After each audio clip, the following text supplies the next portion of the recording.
Hi guys, Schmexy here, and today we're talking about arena clutches. I have prepared 5 clips where I'm left all alone up against a team and still managed to secure the round. The plan is to go over these clips, explain what I'm doing and what my thought process is, and hopefully this will give you some tips in winning more rounds for yourself. You can also watch me make these plays live on Twitch, so do give me a follow, the link is down in the description. Alright, the first play brings us to the equator. First I'll show you the entire clutch so you can enjoy it with no interruptions. And then let's go over it again and analyze what happened.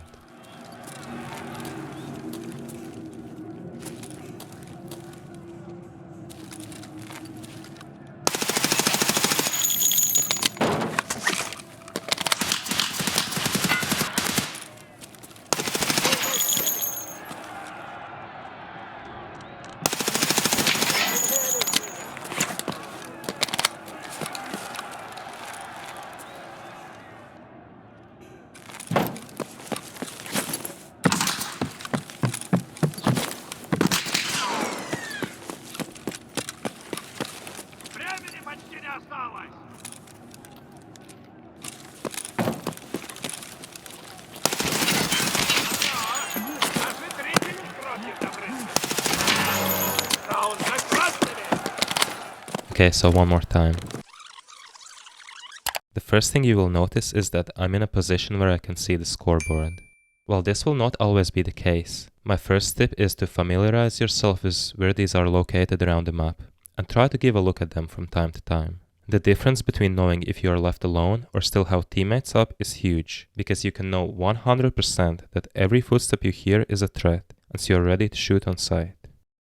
The second tip I have for you in a clutch situation is to be proactive and look for a fight. You can see I'm scanning for enemies, slowly clearing more and more angles. A lot of people get this wrong and think they can play passive and avoid the enemies, but you've got to remember that if you're alone, you're playing against the clock. Once the objective goes up and there's someone already taking it, with potentially multiple other people covering them, that's usually the round over.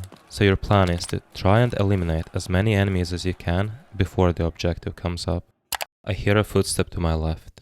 I also know that the enemies know my position pretty well right now, so I don't want to just peek the angle. Instead I run back to gain some momentum for a sprint, so that I can safely reposition and also possibly get more information about where the enemies are. Fortunately, I could actually see both of the players. In real time, I don't think I spotted them, but even just hearing that gunshot come from the left gave me a pretty good idea that they have the high ground.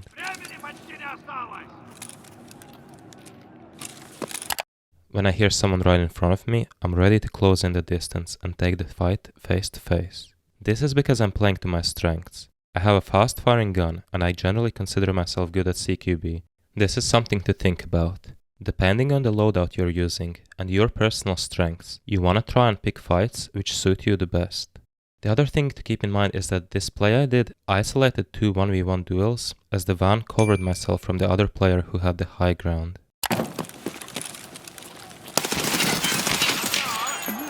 I already know the position of the last player, so I just jump across to spot out his exact location, re-peek, and that's a round win. Let's have a look at the next clip now. I'm not going to go over everything here, but there's something about the last 1v1 fight that I want to point out.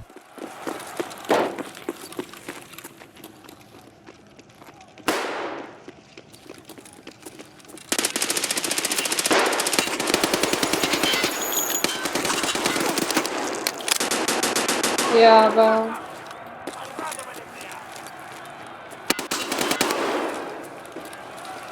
ja.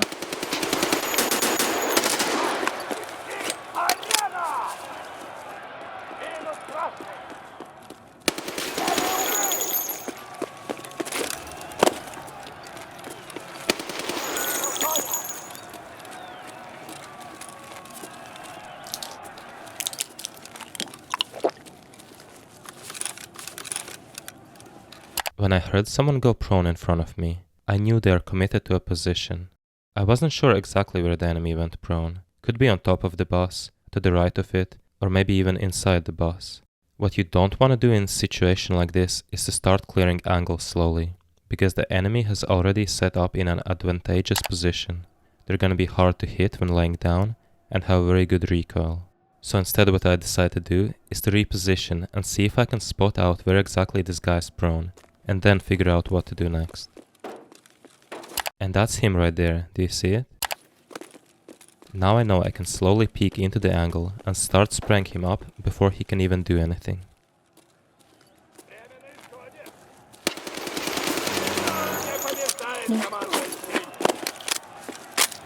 The next clip brings us to Chop Shop, one of the smallest of the maps.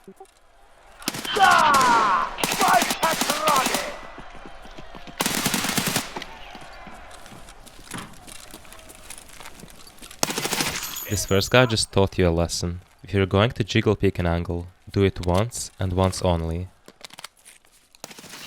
The one thing I want to say about this clip is you see me constantly repositioning after every fight. Even if it's just running a few meters to a different position, try to change up your angles, keep your enemies guessing, and don't let them communicate your exact location between themselves.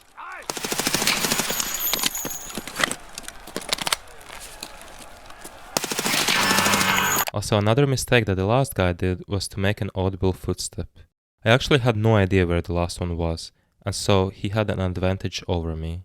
He could have just sneaked up on me or held the objective, but instead he revealed his whereabouts, and as I was already on fire at this point, of course I had to bring the fight to him. And now we've reached my favorite part. There's 2 1 versus 5 wins I want to show you guys. If you're enjoying the video so far, make sure to leave a like and subscribe to the channel for more. Okay.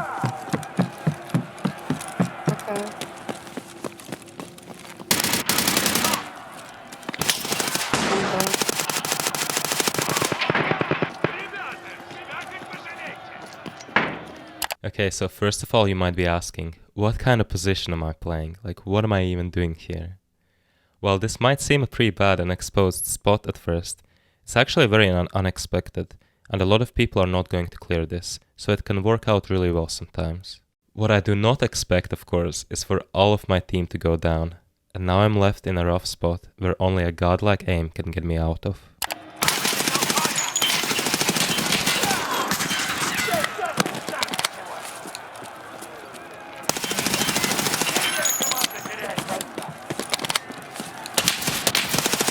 Here is another example of where knowing that you are alone is a really big benefit. As I run into cover to reload, I hear someone approach on wood through KFC from my spawn side. Normally I would think, coming from this direction, that might be my teammate, but here I was able to react instantly and run back so I'm covered from behind.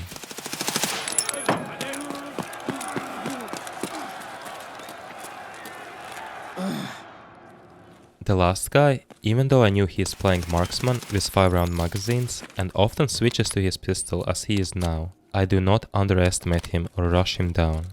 Instead, I respect him and play it out as I would normally. After killing 4 guys, the last thing you wanna do is die to a pistol.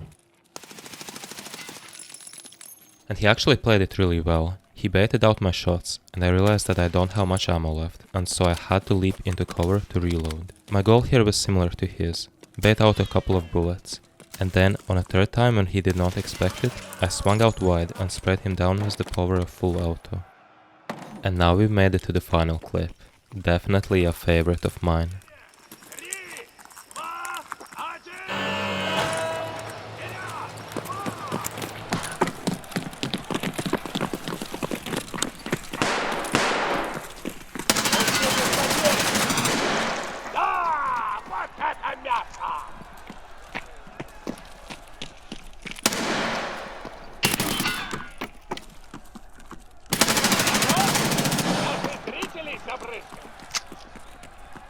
Mm-hmm.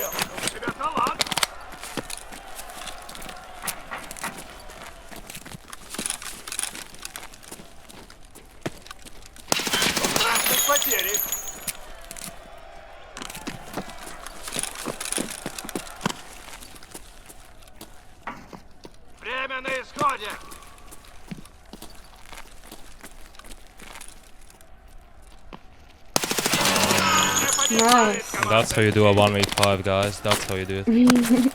In this situation, I knew I'm all alone. Because I was so close to the enemy lines, I decided to play sneaky.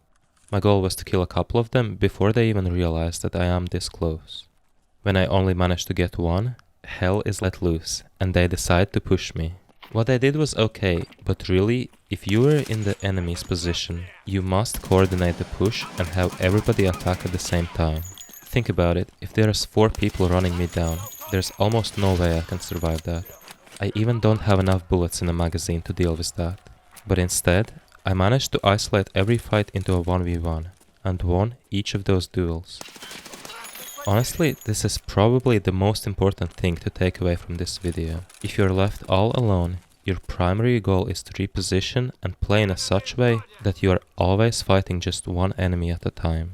Now, as we rewatch this sweet victory once more, I really want to thank you for sticking around until the end of the video. I do hope you learned something new, and if you're interested in playing together with me, I host community arena games every Sunday, and everyone is welcome to join. You can find the link to my Discord down in the description for more information. And finally, if you enjoyed the gameplay analysis and want another video to watch, check out this Streets of Tarkov raid I had in the main game. Until next time, peace.